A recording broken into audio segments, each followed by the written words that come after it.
Students, नमस्कार। हमारा संस्कृत खंड में चतुर्थ पाठ है प्रबुद्धो ग्रामीणः चल रहा है। प्रबुद्धो ग्रामीणः का अर्थ है बुद्धिमान ग्रामीण। इससे पूर्व की वीडियो में हमने जाना प्रथम अनुच्छेद में कि कुछ शहरी और कुछ ग्रामीण एक रेलगाड़ी में सवार होकर के शहर की तरफ जा रहे थे। मौन स्थिति होने पर जब सभी मौन स्थिति में बैठे हुए थे, उस समय एक शहरी ने ग्रामीणों का मजाक उड़ाते हुए कहा कि शहरी ग्रामीण आज भी पहले की तरह ही अशिक्षित और अज्ञानी है, न उनका विकास हुआ है और न हो सकता है। यह सुनकर के एक चतुर ग्रामीण बोला कि आप बहुत शिक्षित हैं, ज्ञानवान हैं, अतः आप कुछ पूछें।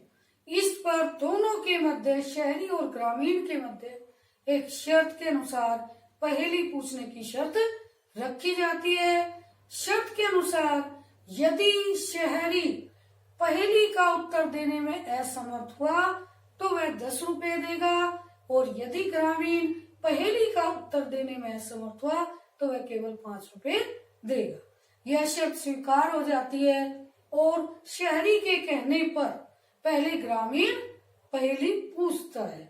वह पहेली है अपदो दूरगामी च साक्षरो न च पंडित अमुक स्फुट वक्ता च योजनाति सह पंडिता। अपदो दूरगामी, जो बिना पैरों के है परंतु दूर तक जाता है। च साक्षरो न च पंडित, और अक्षरों से युक्त है लेकिन पंडित नहीं है। अमुक स्फुट वक्ता, बिना मुख के है परंतु स्पष्ट बोलता है, जो इसे जानता है वह पंडित है। यह पहेली ग्रामीण शहरी से पूछता है।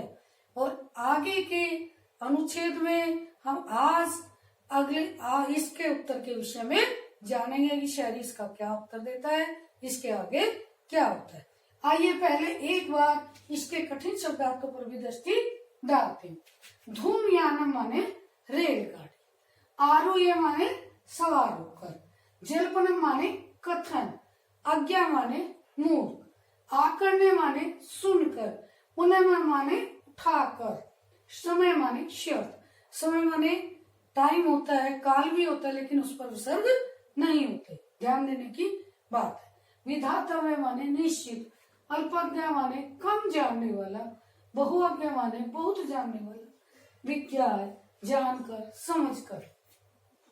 पहेली काम माने पहेली को, आम माने हाँ, अपदा माने बिना पैरों का, साक्षर माने अक्षर युक्त, अमुक बिना मुख का, स्फुट वक्ता स्पष्ट बोलने वाला, विचार्य विचार करके, लज्ज माने लज्जित होता हुआ, विहसन हंसकर, सम्यक सही से, अवतीर्य उतर कर, अनुभवत अनुभव किया, कदाचित कभी, प्रबुद्धता अधिक बुद्धिमान, प्रबुद्धता माने अधिक बुद्धिमान। आइए आगे अब इसमें अगले अनुच्छेद में जानते हैं कि शहरी पहेली का क्या उत्तर देता है, उत्तर देने में समर्थ होता है या नहीं। ग्रामीण शहरी से पहेली पूछता है, अपदो दूरगामी च साक्षरो न च पंडित अमुक स्फुट वक्ता च योजनाति स पंडित। अस्या उत्तरम ब्रुवतु भवान, आप इसका उत्तर दीजिए। नागरिक बहु कालम यावत अचिंत्यत परम पहेलिकाया उत्तरम दातुम समर्थ न भवत्, अतः ग्रामीणम अवदत् अहम अस्या पहेलिकाम उत्तरम न जानाति।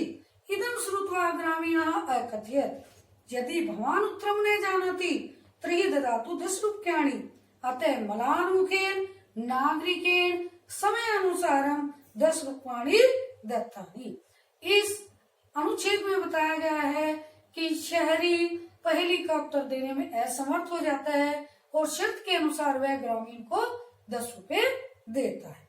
नागरिक बहु कालम यावत अचिंत्यत, शहरी बहुत समय तक सोचता रहा, परम पहेली का उत्तर दातुम समर्थ न अभवत्, परंतु पहेली का उत्तर देने में असमर्थ रहा, समर्थ नहीं हो सका। अतः ग्रामीणम अवदत, इसलिए ग्रामीण ने कहा, इसलिए उसने ग्रामीण से कहा, अहम अस्य प्रहेलिकाया उत्तरम न जानाति, मैं इस पहेली का उत्तर नहीं जानता। इदम श्रुत्वा ग्रामीण अकथयत, यह सुनकर ग्रामीण ने कहा, यदि भवान उत्तरम न जानाति, यदि आप उत्तर नहीं जानते, तरी माने तब या तो ददातु 10 रूप्यकाणि, तो 10 रुपए दीजिए। अतः मलान्मुखेन नागरिकेन समय अनुसारम 10 रूप्यकाणि दत्तानि, इसलिए दुखी मलिन मन से दुखी मुख वाले शहरी ने शर्त के अनुसार 10 रुपए दे दिए। पुनः ग्रामीणों अब्रवीत, इदानीं भवान पृच्छतु पहेलिका, अब आप पहेली पूछो। फिर उसने ग्रामीण से कहा, अब आप पहेली पूछो। दंडदानेन खिन्ने नागरिका बहुकालम विचार्य न कांचित प्रहेलिका असमर्थ, अतः अधिक लज्जमान ब्रुवीत, सब की आया प्रहेलिकाया तो मैं उत्तरम ब्रूहि। तदा से ग्रामीण विहस्य सर्व प्रहेलिकाया सम्यक उत्तरम अवदत् पत्रम इति। यतो हि इदं पदेन विनापि दूरं याति अक्षरै युक्तम अपि न पंडिता भवति। एतस्मिन्नेव काले तस्य ग्रामीणस्य ग्रामम् आगतः। स विहसन् रेलयानात् अवतीर्य सब ग्रामं प्रति अचलत्। नागरिकः लज्जितः भूत्वा पूर्ववत् तूष्णीम् अतिष्ठत्। सर्वे यात्रिणः वाचालं तं नागरिकं दृष्ट्वा अहसन्। तदा स नागरिकः अनुभवतः यत् ज्ञानं सर्वत्र संभवति। ग्रामीणापि कदाचित् नागरिकेभ्यः प्रभुतरा भवन्ति। पुनः फिर से ग्रामीण से शहरी ने कहा, इदानी भवान, ग्रामीण ने शहरी से कहा कि अब आप पहेली पूछो।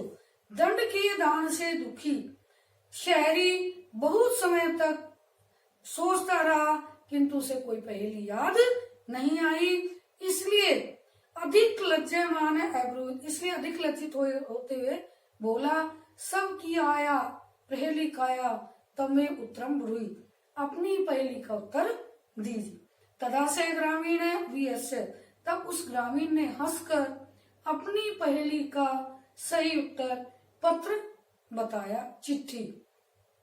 यतो, क्योंकि इदम पदेन विनापि दूरम याति, क्योंकि यह बिना पैरों के दूर जाता है। अक्षर युक्तम अपि न पंडित भवति, अक्षरों से युक्त होने पर भी पंडित नहीं है। एतस्मिन्नेव काले तस्य ग्रामीणस्य ग्रामे आगतः, इसी समय उस ग्रामीण का गांव आ गया। स विहसन रेलयानात् अवतीर्य सब ग्राम प्रति अचलत, वह हंसता हुआ रेल से उतरकर अपने गांव को चला गया। नागरिक लज्जित भूत्वा पूर्ववत् तूष्णीम् अतिष्ठत्, नागरिक भी शहरी भी पहले की तरह नागरिक भी लज्जित होता हुआ, शर्मिंदा होता हुआ पहले की तरह चुप बैठ गया। सर्वे यात्रिणा वाचालम तम नागरिकम दृष्ट्वा अहसन्,